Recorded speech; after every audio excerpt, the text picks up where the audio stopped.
What's going on, everyone? This is Stuck in the Catch Fence. My name is Ryan Peters, but now we're going to do an episode of Stuck in the Nosebleeds, where we're going to talk about the Cincinnati Bengals, who start 0-3 with a team that had Super Bowl aspirations, now wants to be one of the only two teams, if they are included, to ever start 0-3 and just make the playoffs. So we're going to dive into that after trying to digest last night's game, a very disappointing win to where you let Jaden Daniels, a rookie quarterback, only incomplete two passes the entire night, now leads you to 0-3, where a lot of fans are writing the season off.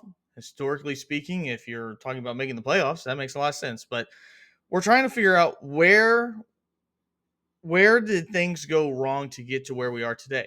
I was listening to Joe Goodberry, who does Bengals on the Brain, First Star Logistics. He's on Twitter or on X, Twitter, whatever you want to call it. He's on YouTube. Does a great job. And he's kind of talking about the vibes of Cincinnati and the Bengals team and why they just have been off. And we got players that's been asking for trades, and we got other guys that just are looking for contracts and haven't got it. And it just seems like the overall vibes being in the Cincinnati locker room are not good. And I wanted to pinpoint, where did this shift happen to where things went wrong? And to me, a guy that's been doing really well since leaving Cincinnati kind of exposed what I expected would happen from a personnel standpoint, but didn't really think would happen from a chemistry standpoint or a locker room standpoint. One of my good friends, Daniel, today goes, "Who's the leader in the Bengals locker room?" I'm like, I don't know. Maybe he's not here anymore. Maybe that's part of the problem. It really got me thinking about Jessie Bates. Jessie Bates was, for all intents and purposes, one of the best safeties to ever don a Cincinnati uniform in his brief stint here in Cincinnati. We saw a guy that in 2020 looked arguably like the best safety in the NFL, goes into 2021, wants a contract, doesn't want to be here because he knows he's not going to get one. The Bengals offer him money, but it's not guaranteed, which is a routine thing now that we're finding out in 2024, and ultimately knows that he's not going to be here after this season. He and T. Higgins are mirror images of each other. They were offered contracts. The guaranteed money was not there because that's not how Bengals do things. And they simply play a lame duck year where the Bengals didn't get anything in return for Jessie Bates. But more importantly, we saw Jessie Bates struggle early. We saw, probably at least for the regular season, the worst regular season version of Jessie Bates. And if you want to go back and remember, Jessie Bates as a rookie beat out George Iloka, who was very well respected in Cincinnati and then moved on and played well for a couple years for the Minnesota Vikings and Mike Zimmer. Beat him out based purely on talent as a second-round pick. We saw in 2021, at least in the regular season, him struggle. Missed tackles, blown assignments. And if you look, as presented on the screen, Jessie Bates was a monster. In 5 years, he had 4 penalties called on him. That's it. For a safety in today's NFL, that's bananas. And I think you look at that going into it, and to me, I was like, this guy doesn't want to get hurt. He doesn't want to play because he knows he's trying to get a payday. My tune has changed a little bit. I look at it now and I look at Cincinnati's locker room and I go, I feel like maybe the tone has shifted to where the issues that we have today were just a microcosm because of what happened with Jessie Bates. Jessie Bates knew he wasn't going to be here at the end of the year. That was well established. They weren't going to talk contract. Everything that they tried to do wasn't going to work because fundamentally what players want and what the Bengals give are not there in guaranteed money. Look at today. Jamar Chase, says he felt like he was slighted because he was told he would get a contract, and the difference was they were arguing over guaranteed money. It's never the overall figures, it's the guaranteed money. Look at other players on this team. T. Higgins, now in the exact same position that Bates was. And the thing is, like, Jessie Bates in the playoffs was the Jessie Bates of old. How can you tell a player who knows he's not going to be here next year to run through a wall, to be there for you? And you're looking at that now, and Joe Goodberry used that term, run through a wall, because that's what defense is. How can you now look at some of these players that aren't getting the guaranteed money based upon their performances and say, hey, we need everything you got, when the Bengals have shown ever since paying or the opportunity to pay Joe Burrow that they're not guaranteed that they're going to get a guaranteed contract? I mean, look at the defense from that 2021 Super Bowl team. Larry Ogunjobi didn't pay him. Chidobe Awuzie when he came up last year. He's now not getting paid to be here. Von Bell, when his opportunity came up to get paid, he didn't get paid. He ended up coming back, and now he looks 2 years older. You just go down the line of guys that were making money, that were being showed to be here. Just last year now. Look at the middle of the defensive line. DJ Reader's gone. They didn't want to pay him. And some of those things I understand, but this all is a microcosm of what happens when you pay the quarterback. And you have to take it one of two ways.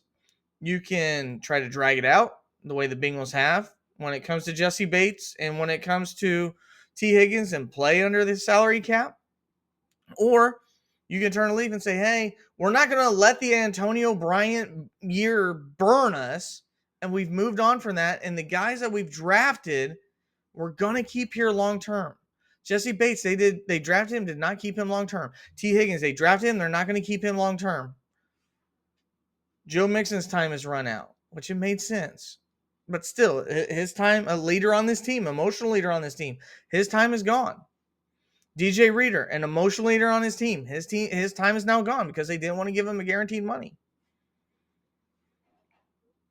There's a fun Jessie Bates 3 years ago brought to light a management issue.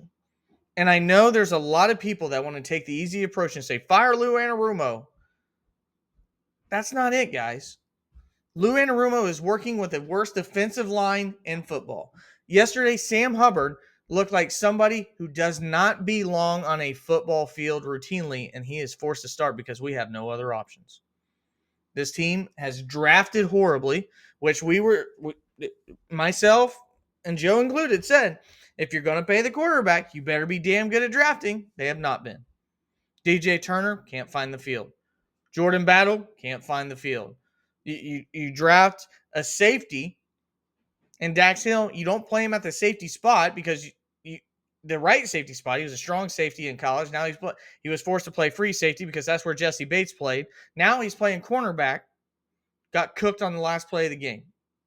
Lou Anarumo is trying to piece this team together because they have one guy that can pass rush because they don't want to pay for that. We've said that for 2 years now. And then they got a secondary that they're piecing together because everybody that was on that team is now gone. They're gone. Now, could Lou Anarumo do a little bit more to confuse a rookie quarterback? I think so. I think that's why he does really good against really good quarterbacks, is because he already knows how to scheme to take away their best assets. It's the guys that are in the lower tier is what Cincinnati has just looked completely baffled by. And where we are today, I believe, goes all the way back to Jessie Bates. Hey, Jamar, you want to run through a wall for me? I don't know you're going to pay me. Hey, T. Higgins, you maybe want to push that hamstring? I know you're not going to pay me. Hey, anybody on the defense, you want to go out there and sacrifice yourself? More than just Logan Wilson and Trey Hendrickson who got paid? Oh, shockingly enough, that's been the two most consistent players on defense. This is a systemic issue ever since the Bengals had to make a decision on how do you formulate this team after paying a quarterback. And the bad thing is, we want to put Joe Burrow on a pedestal. But when you look at teams that have said, we're going to skip the offensive route of weapons after paying this quarterback, and we're going to have to fill in our deficiencies elsewhere. The Buffalo Bills, the same team that paid their quarterback, got rid of all their weapons. No Stephon Diggs, no Gabe Davis, No Devin Singletary. No awkward enough Zach Moss. None of those guys are there. 4-0, shellacking last night. Hey, Patrick Mahomes, we appreciate everything he done. Oh, by the way, your number one receiver, Tyreek Hill, we can't afford to pay him anymore. What's he do? He's trying to win his third Super Bowl in a row. If that's the level that Joe Burrow is on, then my expectations are higher, and Cincinnati needs to have higher expectations for the $55 million quarterback because he's supposed to be good enough that we don't have to play these players. And in the short term, that does not look like the right investment. For a team that has the smallest scouting department, it's not done a good enough job in the draft. For a team that says they're all about giving their players what they need to be able to succeed, that's not true. And it's easy to go say, go fire Lou Anarumo. You can't make chicken salad out of chicken crap, man. And that's what we're doing right now because we paid the quarterback and now we're paying for it. There's something off on this team. It's lost its way. And if it's Zach Taylor, then he's got to figure it out now. Which we know historically Mike Brown will let somebody on the coaching staff get away with anything before firing them. And I don't even blame Zach Taylor. I feel like this is probably the beginning of the best season Zach Taylor schematically has ever done. When we saw the I formation yesterday, I almost shed a tear. There's still things that he does that absolutely drives me nuts, but I'm starting to shift that focus on Joe Burrow because my expectations for Joe Burrow are a lot higher now that he's the reason why most of our cap space is gone because he's supposed to be one of the best three players in the NFL. And so far, I haven't seen it. Not enough. Not enough to elevate all the talent around us, and that has to happen. I think Jessie Bates exposed something. Can the Bengals get it right? Can Duke Tobin get it right? Can Katie Blackburn get it right? Can Zach Taylor get it right? Maybe paying Jamar 2 years early will be a step in the right direction, but something's going to have to change. Otherwise, the Super Bowl window we're talking about, how we were counting all the different Super Bowls that Joe Burrow is going to win us, we're talking now playoffs, man. Playoffs? Yeah. We're talking about missing the playoffs for the second year in a row for a team that went to back-to-back AFC championships and a Super Bowl. That's not how things work if you're supposed to have the best quarterback in your franchise's history. So that's just a little excerpt from me. Hopefully you guys enjoyed it.